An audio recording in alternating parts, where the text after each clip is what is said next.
नमस्कार मेरे कन्या राशि के मित्रों। जैसा कि आपने थंबनेल पर देख लिया होगा, किस्मत जाग सकती है। आज नवग्रह क्या संकेत दे रहे हैं, आज यूनिवर्स का क्या संकेत कन्या राशि वालों के लिए हो सकता है 17 मार्च 2026 के आज के कन्या राशिफल में, आइए जानते हैं। देखिए, चार चार ग्रह मेरे मित्रों सिक्स्थ हाउस में गोचर कर रहे हैं और राहु के साथ चंद्रदेव भी आज सिक्स्थ हाउस में रहेंगे। राहु और चंद्र की युति को ग्रहण योग कहा जाता है और यह योग ज्योतिष शास्त्र में कुछ बहुत बेहतर तो नहीं माना गया, लेकिन जब यहां पर मंगल का साथ हो, वक्री बुध का साथ हो, तो कुछ पॉजिटिव वाइब्स भी आती हैं, कुछ मन में नए विचार भी आते हैं, कुछ कर गुजरने की लगन पैदा होती है। आज का दिन कुछ इन्हीं चीजों को लेकर के आपके जीवन में आ रहा है। सबसे पहली बात तो मेरे मित्रों, ऑफिस करियर के अगर नजरिए से देखें तो सूर्य और शनि की युति जो है वो आपके 7th हाउस में है और उच्च के शुक्र अपनी पूर्ण प्रतिभा दिखाने का आपको मौका दे रहे हैं, लेकिन ऑफिस में प्रतिस्पर्धा बढ़ सकती है। बहुत सी ऐसी चीजें हैं जहां आपके अंदर टैलेंट है, आप अपने टैलेंट का पूर्ण रूप से पालन कर रहे हैं, दिखा रहे हैं, अपनी कार्यशैली को आप उजागर कर रहे हैं, लेकिन उसके बावजूद भी कुछ चीजें ऐसी हैं, आपके जो सीनियर्स हैं, बहुत से लोग, आप कितने सहमत हैं अपने कमेंट्स करके बताइए। बहुत से लोग होते हैं जो टांग खींचने वाले होते हैं, बहुत से लोग होते हैं जो आपके टैलेंट से कुछ जेलस फील करते हैं, बहुत से लोग होते हैं जो आपके काम में हर बार कुछ ना कुछ गलती ढूंढते हैं। तो आज वो लोग कुछ सक्रिय ज्यादा होते हुए दिख रहे हैं, लेकिन यहां पर घबराने की बात नहीं, क्योंकि मेरे मित्रों जब भी छुपे हुए विरोधी या फिर आलोचक सक्रिय होते हैं तो ऐसे में अचानक से बहस या टकराव की स्थिति बनती है। लेकिन आपको इन चीजों से दूर रहना है, क्योंकि आप एक चीज ध्यान रखिए कि बृहस्पति देव जो मार्गी हो चुके हैं वो आपके 10th हाउस में गोचर कर रहे हैं। परिस्थितियां कैसी भी हों, यदि आप अहंकार, बहस और विवाद इन चीजों से दूर रहते हैं तो कार्य क्षेत्र में यह आपकी किस्मत जाग सकती है। कैसे, समझिए। प्रतिस्पर्धा बढ़ती है तो कुछ लोग इसको अपने ऊपर बोझ मानते हैं और वहीं कुछ लोग ऐसे भी होते हैं जो उस प्रतिस्पर्धा को एक इनाम स्वरूप ग्रहण करते हैं और सोचते हैं कि यार जो ये चीज मेरे पास आई है, जो मुझे मौका मिला है, ये मौका इसलिए नहीं मिला कि मेरे ऊपर काम का बोझ लादा जाए, वरन यह मौका इसलिए मिला है जिससे कि मैं अपने टैलेंट को और ज्यादा निखार सकूं, बॉस की नजरों में मेरा पद, मेरा मान सम्मान बढ़ सके, बॉस को यह महसूस हो सके कि मैं हर परिस्थिति में, चाहे काम कम हो, चाहे काम ज्यादा हो, चाहे मेरे सहयोगियों की संख्या कम ही क्यों ना हो, मैं कर सकता हूं। आपने देखा होगा ना, ऑफिस में कभी किसी की तबीयत खराब हो गई, कभी किसी के घर में कुछ अर्जेंट कार्य है, बहुत सी बार ऐसा होता है कि आपको एक टीम का नेतृत्व करने के लिए दे गया और उसमें से अगले दिन आपको पता चला कि उस टीम में से 2 सदस्यों को बहुत ज्यादा कुछ काम था घर पर, जिसके कारण वो नहीं आ पाया। अब काम तो वही है लेकिन सदस्यों की संख्या घट गई। तो इन परिस्थितियों में चंद्र और राहु ये कहीं ना कहीं कुछ आपको फील देते हैं, कुछ उलझन का, कुछ फील देते हैं, कुछ दबाव का। लेकिन यहां पर बैठे राहु और मंगल ये कहते हैं कि यदि आप बिना अहंकार के अपने माइंड को सही प्रकार से यूज करोगे तो यह आपके लिए पद, प्रतिष्ठा और मान सम्मान को बढ़ाने वाला बनेगा। जॉब के लिए आज हमने इसलिए बताया क्योंकि आज जो 6th हाउस है यहां पर चंद्रदेव की पूर्ण पॉजिटिविटी आ रही है। अब आप में से कुछ लोग कहेंगे जी अगर ऐसा है तो क्या वेतन में वृद्धि हो सकती है, अगर ऐसा है तो क्या आय में वृद्धि हो सकती है। तो मेरे मित्रों, चंद्रदेव 6th हाउस में बैठे हैं और 6th हाउस से 6th हाउस 11th हाउस है जहां के वो स्वामी हैं। तो आज का दिन कहता है जितनी आप मेहनत करेंगे, जितना आप परिश्रम करेंगे, और केवल परिश्रम ही नहीं, जितना आप स्मार्ट वर्क करेंगे उतना ही आज आपके लिए ग्रह स्थिति शुभ दशा बना रही है, शुभ दस्तक आपके जीवन में ला रही है। अब यहीं पर बिजनेस की बात हुई। बिजनेस के लिए देखा जाए तो गोचर बहुत अच्छा है, यहां पर भी आपकी क्रिएटिविटी काम आ रही है। बिजनेस में आज कोई ऐसा मौका, कोई ऐसा अवसर मिल सकता है जिसकी शायद आपने कल्पना नहीं की थी, या फिर आपने बहुत दिनों से सोच रखा था कि यार ये प्रोजेक्ट उन लोगों को मिलता है, उन पार्टी को मिलता है, क्या मुझे कभी मिल पाएगा। तो प्रोजेक्ट मिले या ना मिले वो एक दूसरी बात है, वो सबकी अपनी अपनी कुंडली पर निर्भर होता है। लेकिन प्रोजेक्ट मिलने के लिए जो रूपरेखा तैयार होती है वो शायद उसमें आप आज सम्मिलित हो सकते हैं। क्यों हो सकते हैं? राहु और चंद्र मिलकर के ग्रहण योग का निर्माण तो कर रहे हैं, लेकिन मंगल और चंद्र की युति भी है, बहुत शानदार युति है।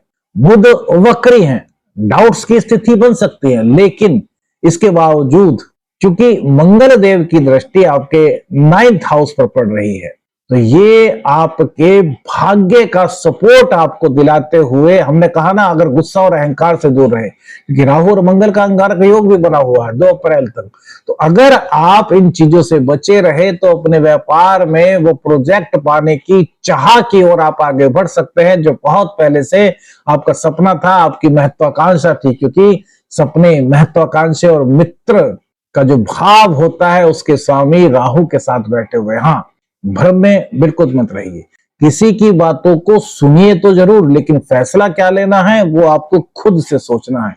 क्योंकि राहु और चंद्र की युति यह बता रही है कि हो सकता है कोई आपको इतनी अच्छी सलाह दे कि आप उससे एकदम से अट्रैक्ट हो जाए, अरे यार छोड़ो यार, तुमने जो कहा है आज तो वही करते हैं भाई। नहीं, समझ लीजिए, सबकी बातें सुनिए, करिए कौन सी?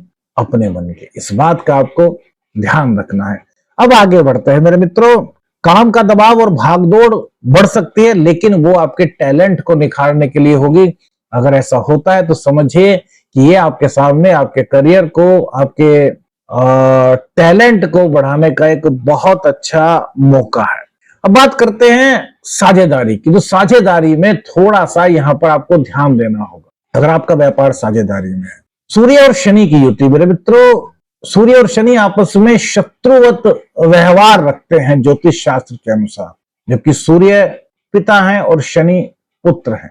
तो ऐसे में अहंकार और जो मैं सोच रहा हूं, जो मैं कर रहा हूं, केवल वही सही है, इस बात को आपको पूरी तरीके से नजरअंदाज करना चाहिए। क्यों? देखिए, हमारी सोच और हमारे पार्टनर की सोच, दोनों की सोच एक है कि हमें अपने व्यापार को आगे बढ़ाना है। तरीका दोनों का अलग हो सकता है, लेकिन हमारा टारगेट एक ही है। अलग अलग विचार हो सकते हैं, अब हो सकता है उनका भी विचार बहुत अच्छा हो, लेकिन सूर्य अहंकार के कारक भी होते हैं, सूर्य आत्मा के कारक भी है। लेकिन सूर्य और शनि की जब युति हो तो यहां पर बात होती है जल्दबाजी में निर्णय लेने की, अहंकारवश निर्णय लेने की, गुस्से में निर्णय लेने की, कुछ इस तरह की फीलिंग्स आपके अंदर आ सकती हैं। तो इन फीलिंग्स को आपको अपने मन से बिल्कुल निकाल देना है। साझेदारी में बड़ा पोलाइटली आपको बात करनी है, बहुत ही अच्छी तरीके से अपने पार्टनर को समझना है कि आखिर उनकी सोच क्या है। क्या पता उनकी सोच आपसे भी बेहतर हो, 1% मान लीजिए, और नहीं है तो आप पोलाइट वे में बताइए, देखिए यहां पर आपके विचार में ये कमी हो सकती है, लेकिन मेरा जो सोच है वहां पर मुझे इस तरह की कोई कमी नहीं दिखाई दे रही। बाकी आप बताइए, अगर आप चाहें तो आपके ही आइडिया को अपना लिया जाए, और आपको उचित लगता है तो आप सोच लीजिए जो हमने कहा है वो भी बेहतर हो सकता है। फैसला उन पर छोड़ देंगे तो यहाँ पर आपका बड़प्पन आएगा, और जब बड़प्पन आता है तो अहंकार स्वयं हट जाता है। इस बात को आपको थोड़ा सा यहाँ पर फोकस करना होगा। रिश्तों की बात करें तो रिश्ते में जिम्मेदारियों की बात आज सामने आ सकती है। अपने जीवन साथी का सम्मान कीजिए। दाम्पत्य जीवन में शुक्र और शनि की युति, हल्का हल्का कुछ तनाव आपको महसूस हो सकता है। आपको ऐसा लग सकता है कि आपकी भावनाओं को शायद नहीं समझा जा रहा, लेकिन जो आप सोच रहे हैं वही आपके जीवन साथी को भी लग रहा है। भाई, अगर आपको यह लग रहा है कि आपकी भावनाओं को नहीं समझा जा रहा, तो उनको भी तो यह लग सकता है कि आप जो है उनकी भावनाओं को नहीं समझ रहे। तो ये समय भावनाओं को समझने का है। यह समय एक दूसरे के साथ हाथ से हाथ मिला करके, कंधे से कंधा मिला करके कार्य करने का है, ना कि व्यर्थ की उलझनों में पड़ करके वाद विवाद में उलझने का। हाँ, एक बात का यहाँ पर ध्यान रखिए, यदि पहले से ही आपके बीच में कुछ हल्का फुल्का मतभेद चल रहा है तो उसके बढ़ने की संभावना है। लेकिन यहां पर एक चीज बड़ी प्लस पॉइंट की है, शुक्रदेव उच्च के हैं, शुक्र आकर्षण के स्वामी है। शुक्र इन परिस्थितियों को रोकने में आपकी सहायता कर रहे हैं। अब शुक्र को थोड़ा सा आप यदि एक्टिव कर लेते हैं तो बहुत अच्छा है। अब देखिए, छोटी छोटी चीजें घर में, शुक्र सुगंध है, शुक्र सौंदर्य है, शुक्र रहने का तरीका है, रहने का सलीका है। यदि घर की साफ सफाई पर आप ध्यान रखें, थोड़ा सा घर में कुछ खुशबू का वातावरण रखें, कुछ इत्र वगैरह। आजकल तो बहुत सारी चीजें आती हैं जो कमरे को, आपके घर को महका सकते हैं। यानी कि शुक्र का समावेश यहां पर यदि आप कर देते हैं तो अगर आपके दाम्पत्य जीवन में कोई दिक्कत थी तो उसमें आपके लिए सुधार के संकेत मिलेंगे। दूसरी बात, किसी वजह से आपकी कुंडली में कुछ इस प्रकार की दशा चल रही है, क्योंकि सबकी कुंडली अलग अलग होती है, सबकी दशाएं अलग अलग होती हैं, सबकी अंतर दशाएं अलग अलग होती हैं, तो वो सब उन चीजों पर डिपेंड करता है। लेकिन गोचर में यह स्थिति है कि अगर कोई इस तरह की स्थिति बननी है तो वो इस तरह की चीजों से आपको राहत मिल सकती है। तो यहां पर प्रेम संबंध हो और चाहे आपका दाम्पत्य जीवन, इन दोनों में एक दूसरे की भावनाओं को समझना जरूरी है। क्योंकि अभी एक घर पीछे ही मंगल और राहु की भी युति है, जिसको ज्योतिष शास्त्र में अंगारक योग कहा गया है। वहीं सप्तम भाव में शनि और सूर्य हो गए। लेकिन पॉजिटिव चीज यहां पर शुक्र का उच्च हो रहा हो गए, और शुक्र कन्या राशि के लिए बहुत ज्यादा कारक ग्रह होते हैं। शुक्र की उपस्थिति एक तो आपके व्यक्तित्व को बढ़ा रही है। हो सकता है आप में से बहुत सारे लोग हो सकते हैं जिनको इस वक्त ये सुनने को मिला हो कि यार आपके चेहरे पर एक चमक सी आ गई है, यार आपका चेहरा बड़ा अच्छा लग रहा है। यार आप में से बहुत सारे ऐसे लोग हो सकते हैं जिन्होंने ये भी सुना हो, खासतौर से महिलाएं, कि वो एकदम से एक अजीब सी एक ताजगी महसूस करने लगी है, एक पॉजिटिवनेस महसूस करने लगी है। ये सब चीजें क्या है? यह है शुक्र। शुक्र आपके लग्न को देख रहा है, लेकिन वहीं पर शनि और सूर्य की दृष्टि भी है। सूर्य शुक्र को, अब शुक्र ठंडा है और सूर्य गर्म है, तो शुक्र और सूर्य की जब युति हुई तो यहां पर कौन पिघल रहा है? अब जो ठंडा होता है वो पिघल रहा है, अब भाई जो गर्म है वो तो पिघलेगा नहीं, है ना, वो पिघला सकता है। अब सूर्य आपको पता ही है कि कितना उसमें टेम्परेचर है। तो यहां पर बात यही है कि आपको शुक्र को संभालना है। शुक्र हमारी पत्नी है, शुक्र हमारा सौंदर्य है, शुक्र हमारे कपड़े हैं, शुक्र घर में सुगंध है, शुक्र सुंदरता है, शुक्र साफ सफाई है, शुक्र सलीके से कपड़े पहनने की कला है। यदि इन चीजों को आप अपने जीवन में थोड़ी और ज्यादा अहमियत दें, वैसे तो सभी अहमियत देते हैं, लेकिन थोड़ा इस वक्त पर थोड़ी और अहमियत दें, तो अगर कोई परेशानी थी, कोई दिक्कत थी गोचर वश या आपकी कुंडली वश, तो उससे आपको यहां पर राहत मिल सकती है। एक सबसे अलग चीज करियर के बारे में, जैसे हमने बताया कि आज का दिन बड़ा मजबूत और सकारात्मक पक्ष आपके लिए लेकर आ रहा है। भले ही उसमें कुछ प्रतिस्पर्धा दिखाई दे रही है, लेकिन कोई नया अवसर, कोई नई जिम्मेदारी मिलने की संभावना है। और यह स्थिति बताती है कि यदि आपने लंबे समय से मेहनत की है तो अब वह समय है कि उसका अच्छा परिणाम आपको प्राप्त हो सकता है।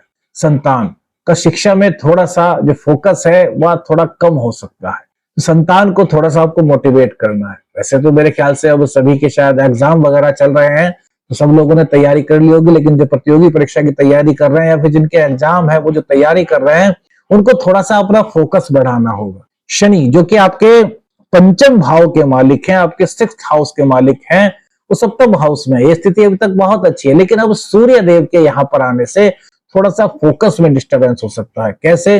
क्योंकि हो सकता है आपको छोटी छोटी बातों में गुस्सा आ जाए। मम्मी कहें कि बेटा अभी पढ़ रहे हो, थोड़ा खाना खा लो। अरे नहीं मम्मी, मेरे को खाना नहीं खाना। आप खाना खा रहे हो, मम्मी कह रहे बेटा खाने के बाद पढ़ लेना थोड़ा सा। अरे यार, आप तो मम्मी हर बार को पढ़ने के लिए कहते रहते हो।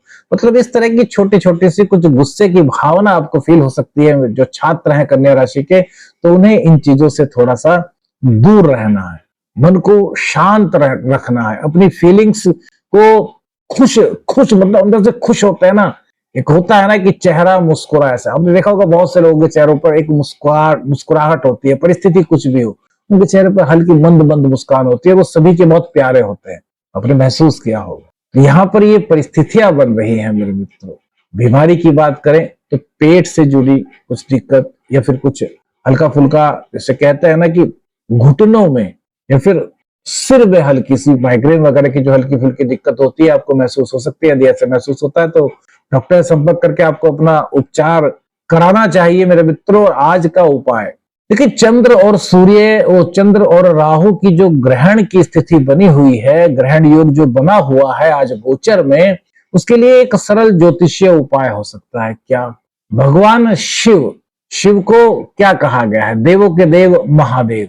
और भगवान शिव की जो शरण में रहता है, भगवान शिव की जो पूजन आराधना करता है, उसके बारे में कहा गया है कि उसे किसी भी तरह की कोई दिक्कत नहीं होती।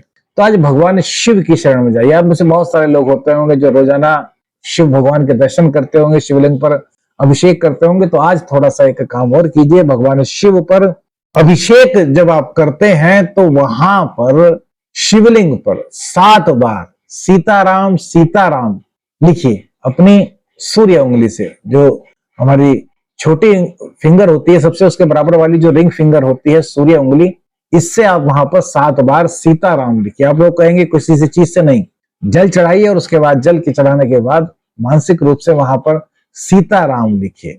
तो लाभ की अगर बात करें तो लाभ पाने के लिए थोड़ा संघर्ष आपको करना पड़ सकता है, थोड़ा परिश्रम अधिक करना पड़ सकता है, लेकिन ऐसा नहीं। यहाँ संकेत है कि यहाँ पर संकेत यह है कि मां लक्ष्मी की कृपा प्राप्ति यहाँ पर होती हुई दिख रही है, ऐसे संकेत मिल रहे हैं, लेकिन उसके लिए थोड़ी सी मेहनत आपको ज्यादा करनी होगी। और यदि कोई पुरानी कर्ज की समस्या थी तो उससे बाहर निकलने का रास्ता भी आज कन्या राशि के जो जातक हैं उन्हें मिलता हुआ दिखाई दे रहा है। वीडियो कैसी लगी हमें अपनी राय जरूर बताइएगा, और किस बारे में जानना चाहते हैं वो भी अपनी राय हमें दीजिएगा। आदेश अलख निरंजन। हर हर महादेव।